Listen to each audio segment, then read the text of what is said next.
Read by George Guidell.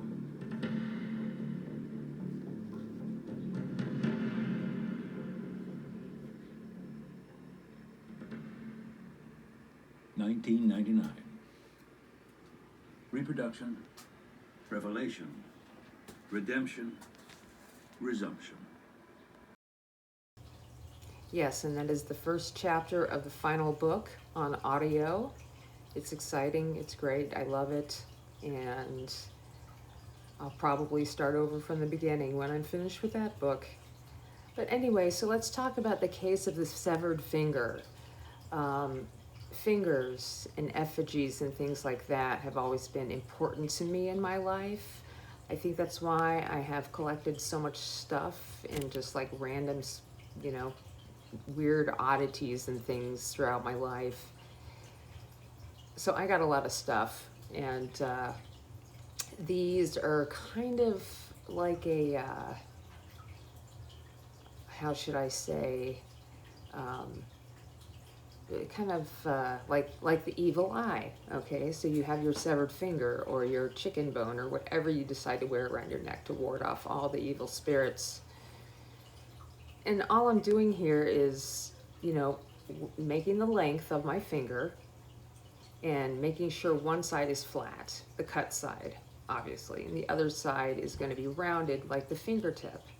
And this right here is a great way to add a whole bunch of glass on, and I'm getting smaller and smaller and smaller as I go because I don't want the whole thing, a finger is not like a round, just digit. It tapers at the tip. It's not, it's flat at the top. And the great thing about this is that you can yourself, as a flame worker, you got a finger, flame work your finger. It's really interesting, and it's a great way to get into like sculpting glass. So anyway, as I'm adding all these little impressions here and there and getting to the nail bed, which is like a little fascinating clip here to watch, my grandmother, I believe, gave my mom this ceramic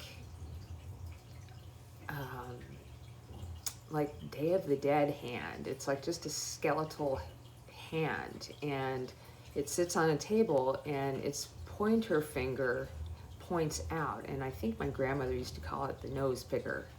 But she gave it to my mom, I believe, and then it was gifted to me, and I've had it ever since. So that's a big influence on me as one of my own personal, okay, here we are putting in the nail bed. I'm pushing down into the nail. I don't add the nail on because that's just not the way it works. You have to have a bed to put the nail on. So that's why I used, and a butter knife works great for that, by the way. But, so this, hand, like I said, it appears to be a Day of the Dead hand, but I'm not sure exactly where she got it. Look at how I put this nail on. I just push it, get a big gather, push it on there, and then I just kind of give it a swirl, almost like a Sunday swirl of the amount of the nail that I want. And then I'll start to kind of draw that nail bed out.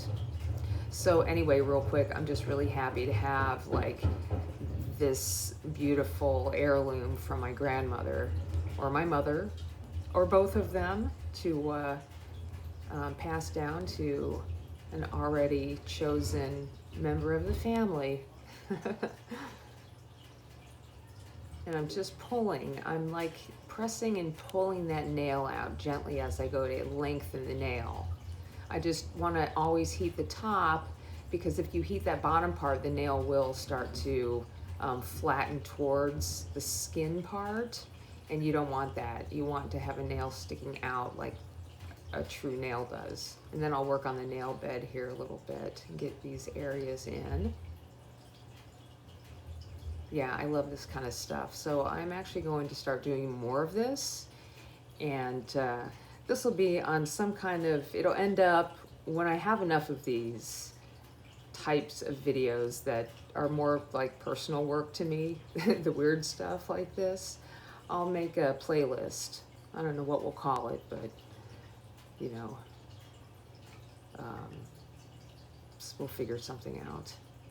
But I love the color of the nail color that I chose. It was that Raven Sky, and that is another color, a couple colors in one. It's like a gray and a black and a white maybe.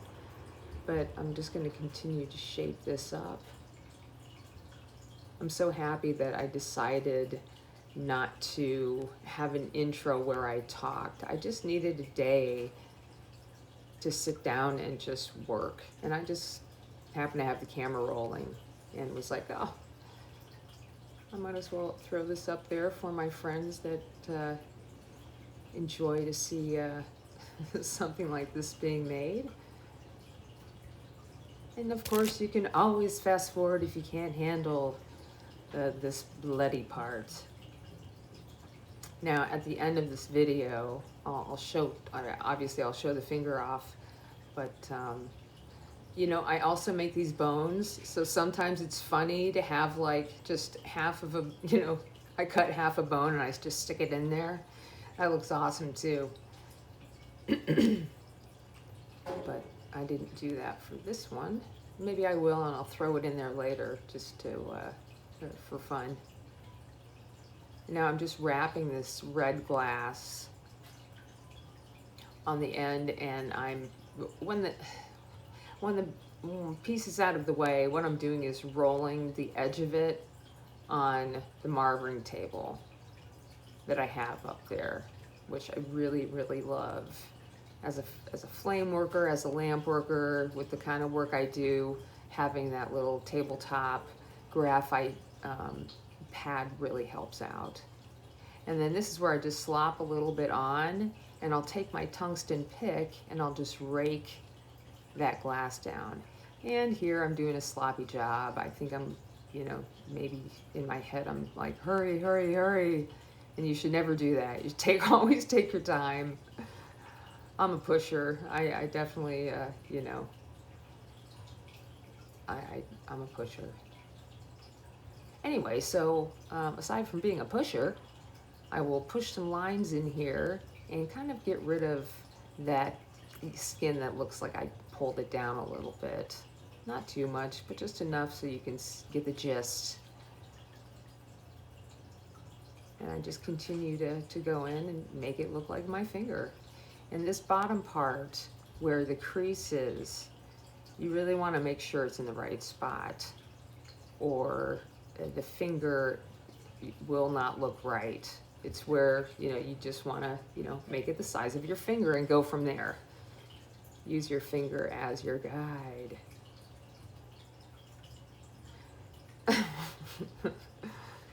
And we are just about done. Let's check my finger with this finger. One more time there. I just love how this ends up looking. Blood and all, I just love it. The funny thing is like, oh my God, look at my nail. Oh, don't look at my nail, look at the other nail. We're done. And here we are, cleaning out our little finger. It's not really a little finger, it's a good sized finger.